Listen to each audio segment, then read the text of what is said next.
గులాబీకి survey fear, రోజు రోజుకు తగ్గుతున్న గ్రాఫ్. కేటీఆర్ హరీష్ సమాలోచనలు. గులాబీకి వాళ్ళే సర్వే చేయించుకున్నారు, వాళ్ళ గ్రాఫ్ పడిపోతుందని వాళ్ళకే క్లియర్గా తెలిసింది. కాబట్టి ఇక ఆలోచనలు పడ్డారు, సమాలోచనలు. ఏం చేద్దాం బావా అని అడుగుతాడు ఫస్ట్ కేటీఆరే. హరీష్ రావుకి ఏముండదు ఇప్పుడు. ఏంటంటే ఏం గెలిచినా అంత క్రెడిట్ అంతా కేటీఆర్కి వస్తుంది. అది ఎక్కడ కూడా గెలవద్దు, ఎన్ని సీట్లు తక్కువ గెలిస్తే అంత మంచిది అని చెప్పేసి హరీష్ రావు చూస్తున్నాడు. ఏం సమాలోచనలు చేయడు, మొత్తం ఓడగొట్టడానికే ప్రయత్నం చేస్తాడు. అది కూడా గుర్తుపెట్టుకోర్రి. బీఆర్ఎస్ కార్యకర్తలు, మీరు హరీష్ రావు ఎంత నవ్వుకుంటుంటాడో ఆ నవ్వు వెనుక ఎంత విషం ఉంటుందో కూడా అది ఎవరు కూడా అంత పసిగట్టలేరు. కొట్టేస్తాడు, ఒక కాటేస్తే అందరు విలవిలా అవుతారు. సమయం వస్తుంది, మీరే చూడుర్రి. ఏంటంటే ఎంతసేపటికి మనం చెప్తుంటే ఏమనుకుంటారంటే వీళ్ళు పార్టీకి భజన చేస్తున్నారు దానికి అని చెప్పేస్తున్నారు. కానీ తెలంగాణని ఎంత సర్వనాశనం చేసిర్రో ఆ బాధతోని మాట్లాడుతున్నాం తప్పితే ఏదో వీళ్ళేదో ఉరగబెడతారు, మాకేదో ఇస్తారు, వాళ్ళు ఏదో ఇస్తారు, వీళ్ళు ఏదో ఇస్తారని కాదు.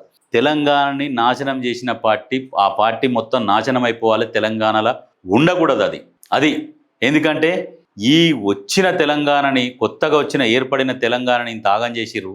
మళ్ళీ వస్తే ఇంకెంత ఆగం చేస్తారు అని చెప్పేసి చదువుకున్న వాళ్ళు ప్రతి ఒక్కరు భయపడుతున్నారు తెలుసా.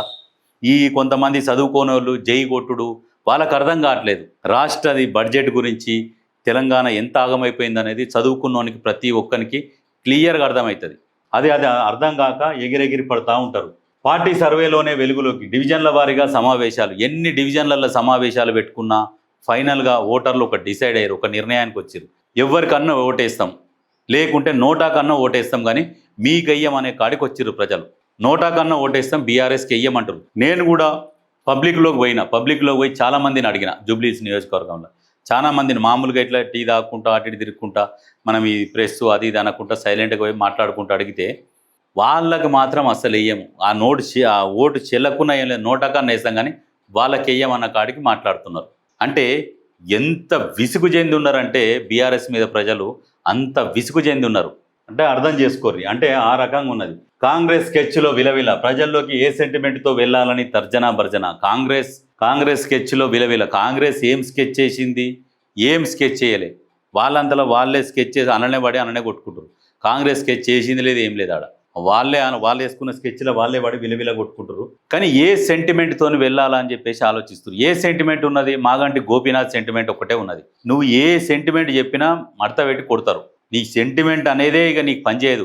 ఆ సెంటిమెంట్తోనే తెలంగాణ నాగం చేసినావు కాబట్టి సెంటిమెంట్ పేరు ఎత్తితే మెడచింపుల పండు కొట్టుకుంటూ ఉరికిస్తారు జనాలు.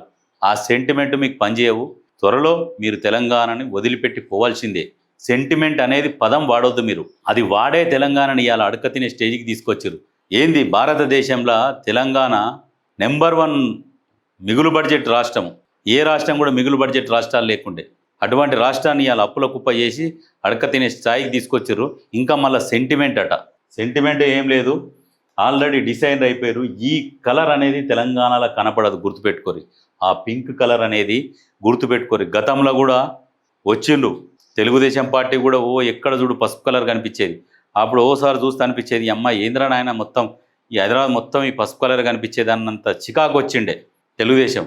అంటే అట్లా ప్రచారం చేసుకునే అప్పుడు వాళ్ళ అధికారంలో ఉన్నప్పుడు. తర్వాత వాళ్ళ శకం ముగిసిపోయింది. తర్వాత కాంగ్రెస్ వచ్చిందో 10 సంవత్సరాలు తర్వాత మళ్ళా నువ్వు వచ్చినావు. ఏడజుడు లాస్ట్కు సులాబ్ కాంప్లెక్స్లకు కూడా నీ కలర్ కొట్టుకున్నావు, బస్సులకు కూడా కలర్ వేయించుకున్నావు, అన్నిటికీ వేయించుకున్నావు. లాస్ట్కి నీ పరిస్థితి తెలుగుదేశానికి పట్టిన గతి పడుతుంది. సేమ్ తెలుగుదేశం కూడా రాష్ట్రంలో నుంచి ఎట్లా వెళ్ళిపోయిందో కాలక్రమేణా మీరు కూడా కాలక్రమేణా వెళ్ళిపోతారు. ఈ కుటుంబ పార్టీలు ఉండొద్దు అసలు.